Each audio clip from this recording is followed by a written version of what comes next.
Kei te puku te rae o te kura kaupapa Māori o ngā mokopuna i te whanganui a Tara, i tā noise control ngana ki te haukoti i tā rātou haratau kapahaka. Ahakoa i te rua karaka i te ahiahi te haratau rā, kāre ngā kiritata o te kura i rata. No te tainga atu o noise control ki te kura, ki te mokonaha i te kapahaka, kārere ko te wairua kaikiri, kārere hoki ko ngā hani a ngā tikaki whero. Kei a Heta Gardner tēnei pūrongo.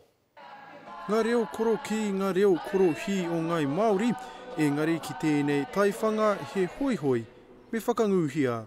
He whakaaro ka ki whero anō tērā. Ko te kapahaka kai te pūtake o te raru ki te kura kaupapa Māori o ngā mokopuna.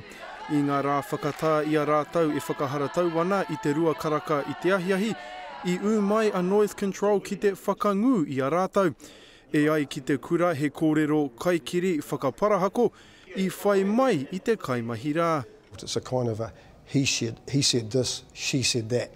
So we want to get clarification on it. Kei te kiri manatia te kamupene I raro I te maru o te kaunihera ārohe o Pōneke, ko tā rātau me mauri tau I mua I te ruku pū ki ngā whakatau kino. If a complaint was made, which there was, if any complaints ever made, it is our responsibility for our contractors and security companies or noise control to go along and verify that and appropriately respond. So that person was actually doing their job.